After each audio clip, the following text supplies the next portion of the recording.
Everyone tells you living alone later in life is either a peaceful reward or a quiet tragedy. It's rarely either one. It's mostly just different. Nobody warns you about the small, ordinary stuff, the stuff that isn't sad or triumphant, just true. So I put together 10 of those things, not to scare you, and not to sugarcoat it either. Just the honest, in-between parts. Some of them might surprise you. Some might just make you nod and think, yeah, that's exactly it. Let's get into it. 1. Silence has a texture you have to learn. Nobody tells you that quiet isn't just an absence of noise, it has its own weight. The first few weeks alone, a house can feel almost too still, like it's holding its breath. Here's the thing though, that feeling fades, but it fades differently for everyone. Some people learn to love it. The quiet becomes a kind of company on its own. Others need a bit of sound in the background to feel settled.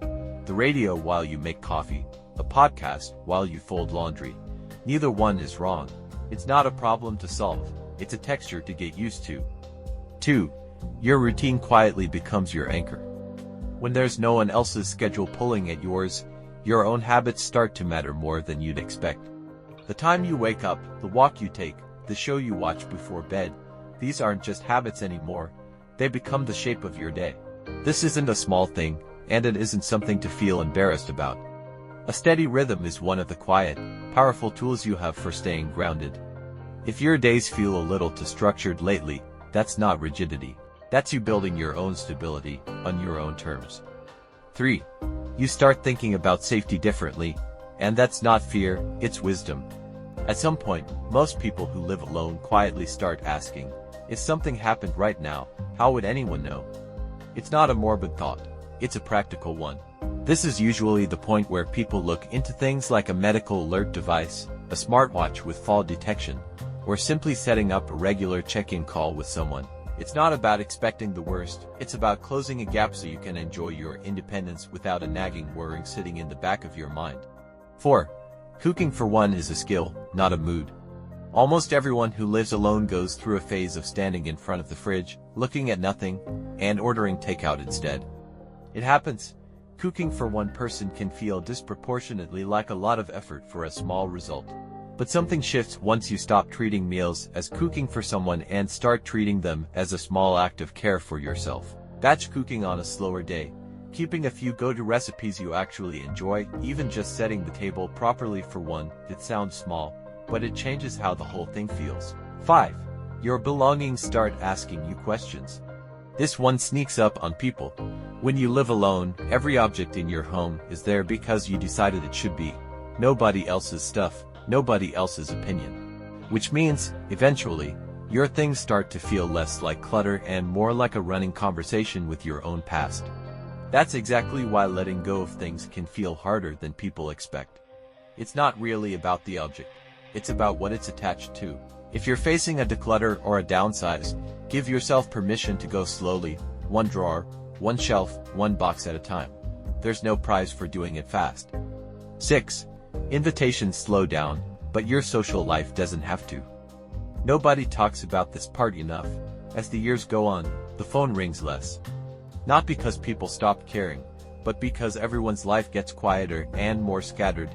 Kids move, friends relocate, schedules shrink.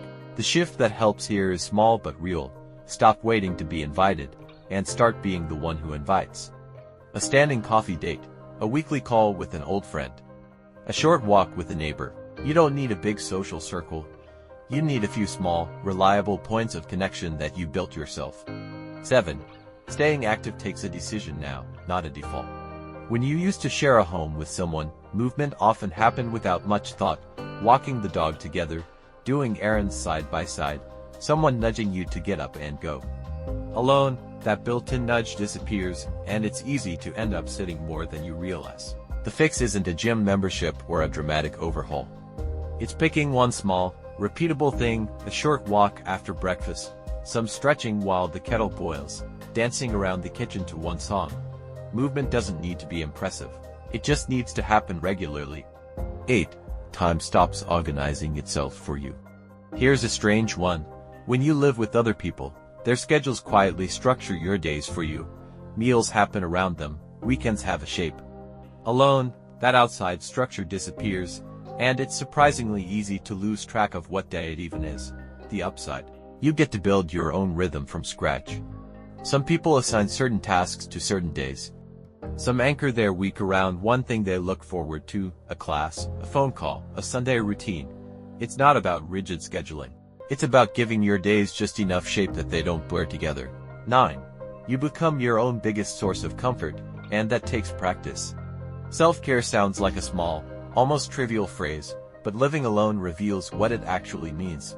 Nobody's there to notice if you skip a meal, stay in yesterday's clothes, or let the little things slide for a week. The people who navigate this well aren't the ones with perfect discipline, they're the ones who build small rituals just for themselves. A proper breakfast even on quiet days, a particular chair for reading, getting dressed even when no one's coming over. These aren't vanity. They're small, repeated proof that you're still worth taking care of. 10. Independence and asking for help were never opposites. This might be the biggest thing nobody tells you. Living alone well doesn't mean handling everything alone. The people who genuinely thrive tend to be the ones who know exactly when to call someone, for the heavy lifting, for a second opinion, for company on a hard day. Asking for help isn't the failure of independence. It's actually what makes independence sustainable long-term. You can value your freedom and still build a small, reliable circle you can lean on. Those two things were never in conflict. None of this is meant to make living alone sound harder than it is. Honestly, a lot of it is genuinely good: the freedom, the quiet, the space that's entirely your own. But the good parts get talked about plenty. These were the parts that usually don't. If any of this felt familiar, you're not doing it wrong. You're just doing it honestly. Subscribe for new videos every week, simple, steady, and no drama.